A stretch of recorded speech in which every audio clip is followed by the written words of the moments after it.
everyone, how are you all? So today we are going to start our second unit, that is current electricity of class 12th. Till now we have covered our first unit. First unit was electrostats. What was electrostats?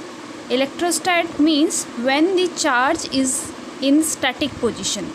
So electrostatics deals with the rest position of a charge, and now we are heading towards our current electricity unit. And as you know, current means moving charge. So when the charge is in motion, we call it a current. So in this chapter number 3, we are going to study our electric current, flow of electric charges in metallic conductor, drift velocity, and so on.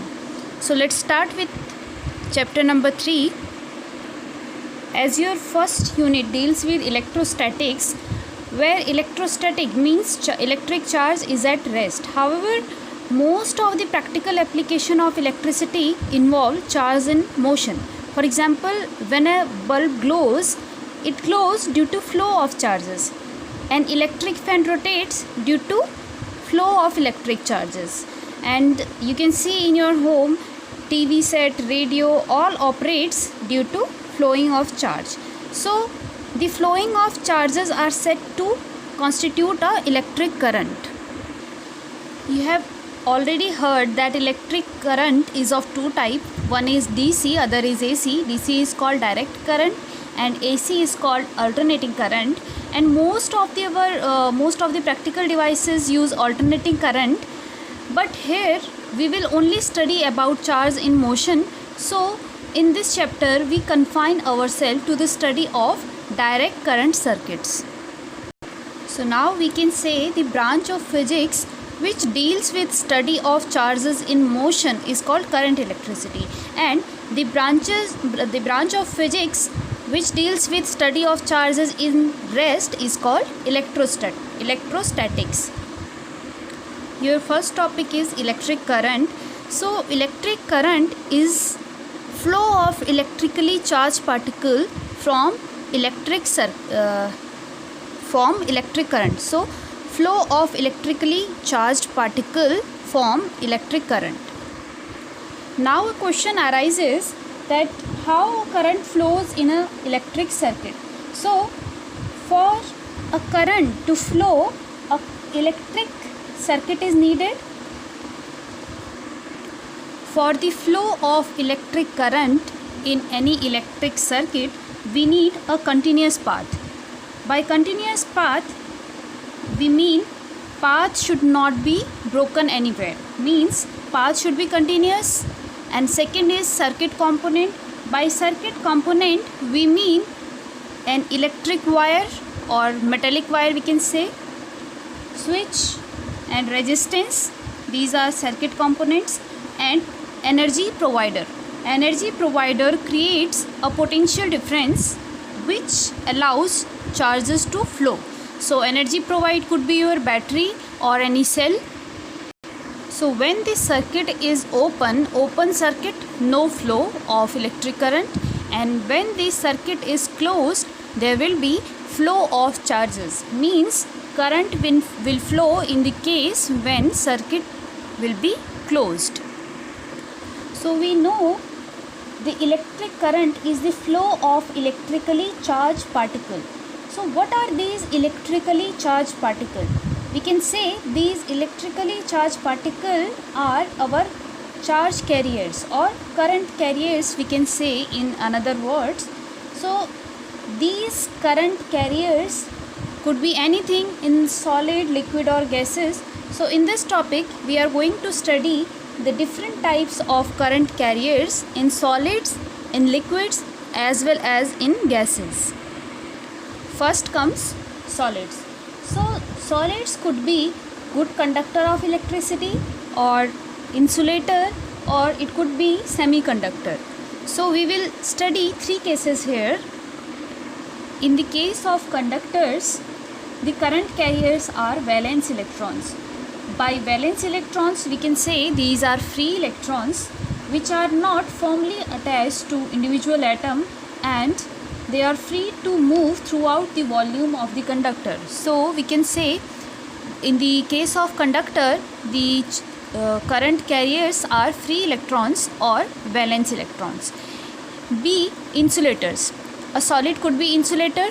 So in the case of insulator, there is no flow of electricity, that's why it is called insulator. So in the case of insulator, there will be no free charge carriers, means there will be no charge carrier to carry the electricity.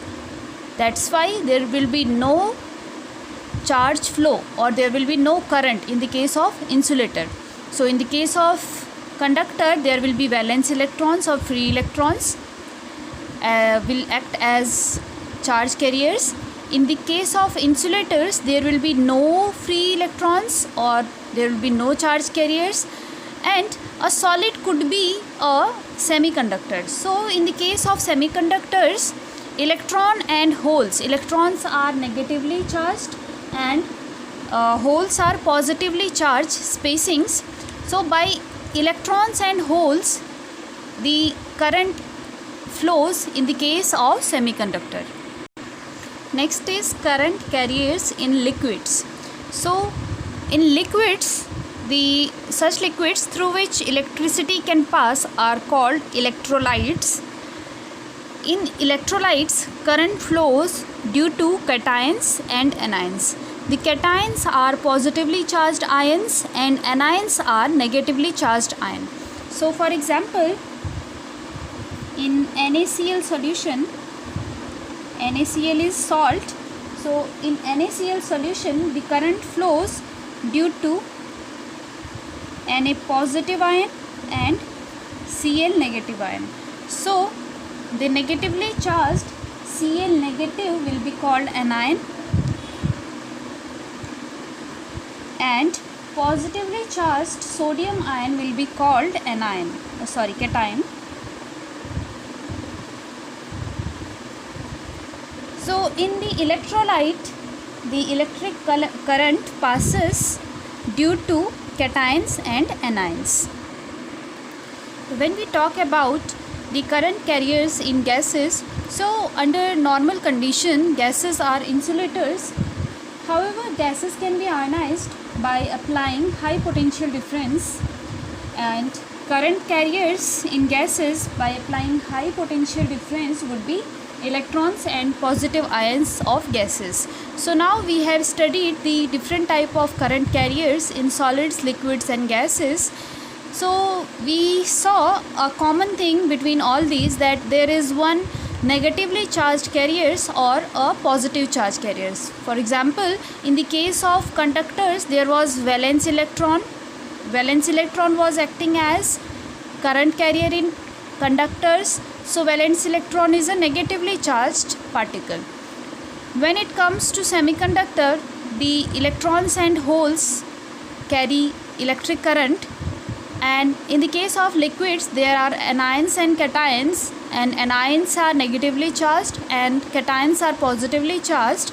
And in the cases of gases, in normal condition they are insulator, but under high potential difference, if we apply high potential difference at low pressure, then there will be some electrons and some positive ions of gases which will carry the electricity. Next thing which you will study in this chapter is electromotive force, and we call it EMF.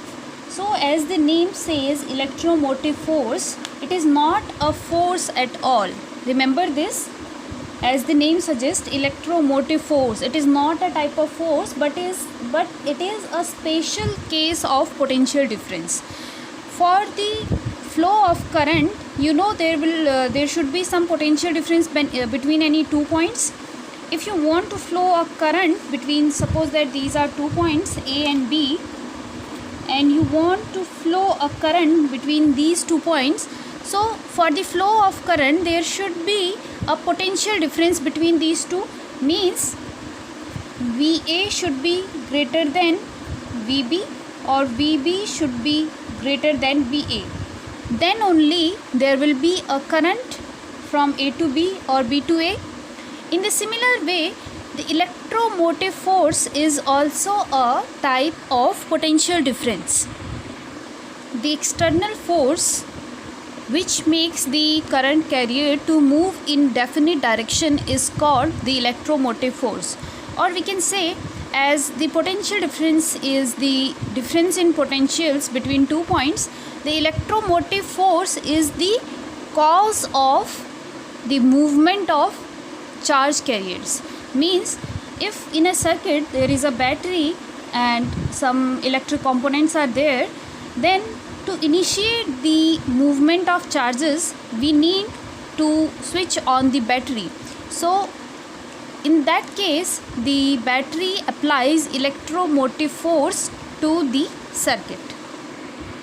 Or in another words, we can say that EMF of a cell is defined as the maximum potential difference between the two electrodes of the cell when no current is drawn from the cell. Means, the potential difference which is maximum between two electrodes, means when there is no supply of current, then the maximum potential difference between the two electrodes of a cell is known as electromotive force of a cell.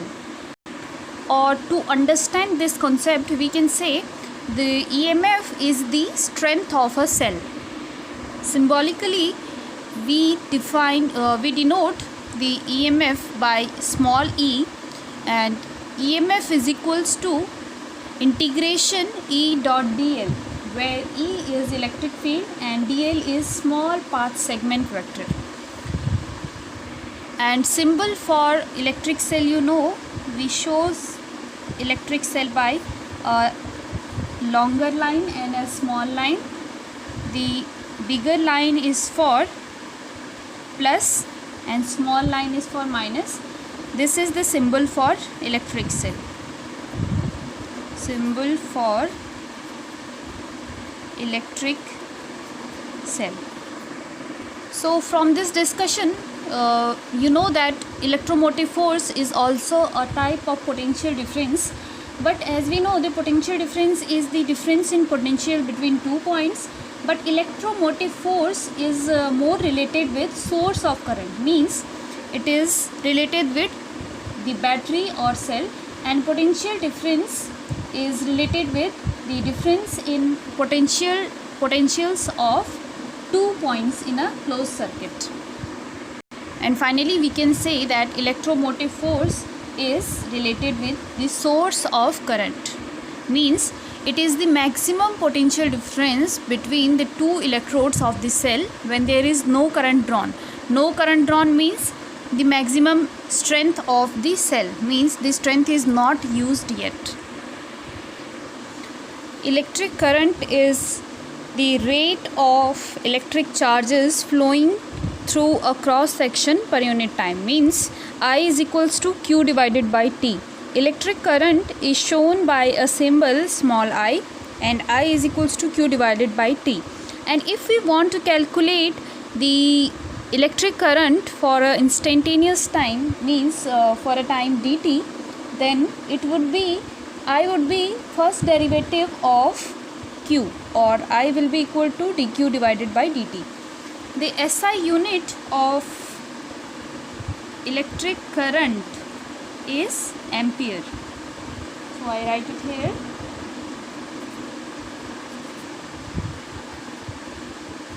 And we denote ampere by a letter A, capital A. As you know, the charge, SI unit for charge is coulomb, and SI unit for time is second. So 1 ampere is equals to coulomb per second, or 1 coulomb by 1 second, or we can say 1 ampere is equal to 1 coulomb per second.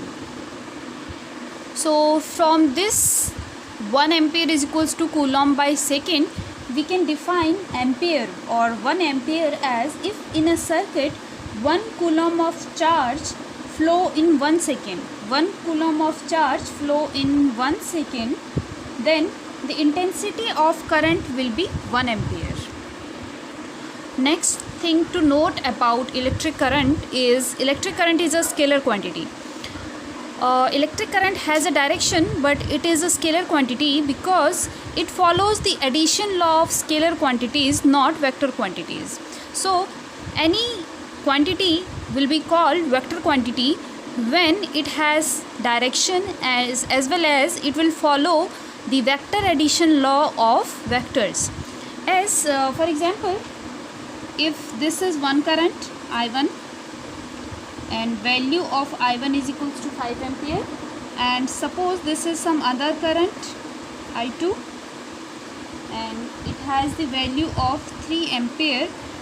So in the case of current, if these two currents meet at this point and flow in this direction, then it will be the final sum of these two currents.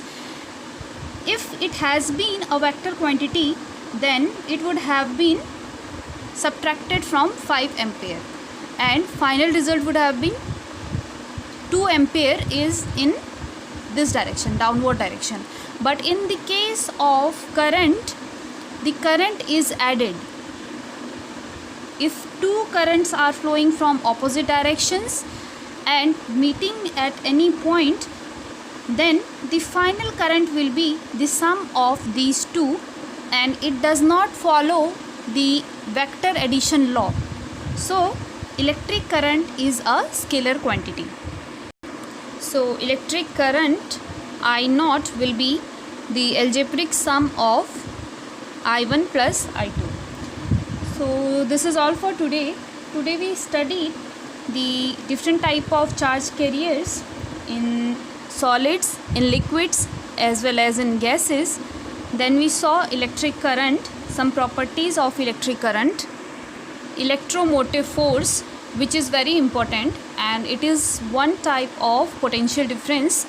After that we saw some properties of electric current, that is electric current is a scalar quantity and the expression for electric current. So that is all for today. In the next lecture we will meet with some other topics like drift velocity, mobility and the relation with electric current, and probably Ohm's law. So that is all for today. I hope all of you are doing well. Thank you for watching this video.